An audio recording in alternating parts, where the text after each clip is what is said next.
Сайн уу? Намайг Дугрын Хандам гэдэг. Би анх 2013 онд Улаанбаатар хотын Арука сургалтын төвийн тослох багшийн сургалтанд сууж 2014-өөс 18 онд хувийн цэцэрлэгт ажиллаж байгаад 18 оноос эхлээд улсын цэцэрлэгт ажиллаж байна. Аймгийн тэргүүний 9-р цэцэрлэгтээ 7 дахь жилдээ ажиллаж байгаа. Энэхүү сайхан мэргэжлийг сонгон ажилласандаа баяртай байдаг.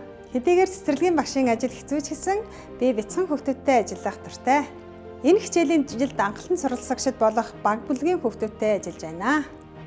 Бүлгийн багштайгаа хамтран бүлгийн менежментийг хэрэгжүүлэн сургалтын таатай орчин бүрдүүлэх, эцэгийг асран хамгаалагч, харгалзан дэмжигч нартайгаа хамтран ажиллах, хүүхдэд эрүүл аюулгүй таатай орчин бүрдүүлэх, анги танхимын тохиолдлыг засан сайжруулахаас гадна бүлгийн хүүхдүүдийн эрүүл ахуй, ариун цэврийн үндсэн 4 зөв дадал хэвшил, мөн нийгэмшигчийн чадваруудыг эзэмшүүлэх зорилготойгоор хөгжлийг нь ханган ажиллаж байна.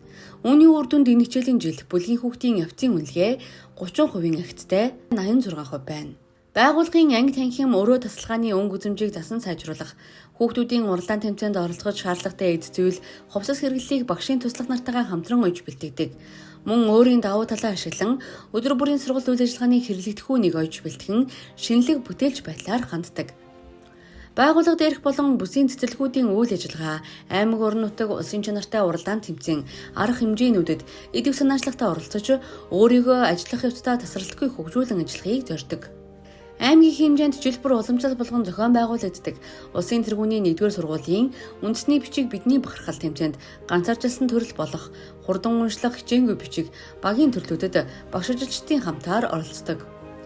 Сургуулийн өмнөх боловсролын шинжилэл төрийн бус байгууллагаас зохион явуулсан цэгээр наадын шилдэг бүтээл шалруулах улсын 3-р уралдааны багшийн туслахын төрөлд амжилттай оролцож 3-р баригдсан шилдэг бүтээлч багш өргөмжлөлийг гардан авсан. Дэлхийн 101 оронд хэрэгждэг олон улсын эко сургууль цэцэрлэг хөтөлбөрийг байгууллага дээрээ хэрэгжүүлэх эко зөвлөлийн гишүүнээр томилогдсон ажилладаг.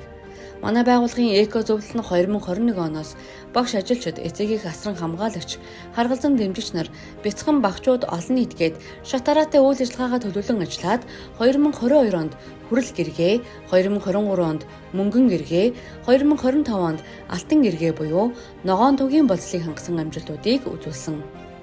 Багш болцолт уралдаанд оролцож байгаа нийт багш, багшийн туслах нартай бүгдэнд нь амжилт хүсье.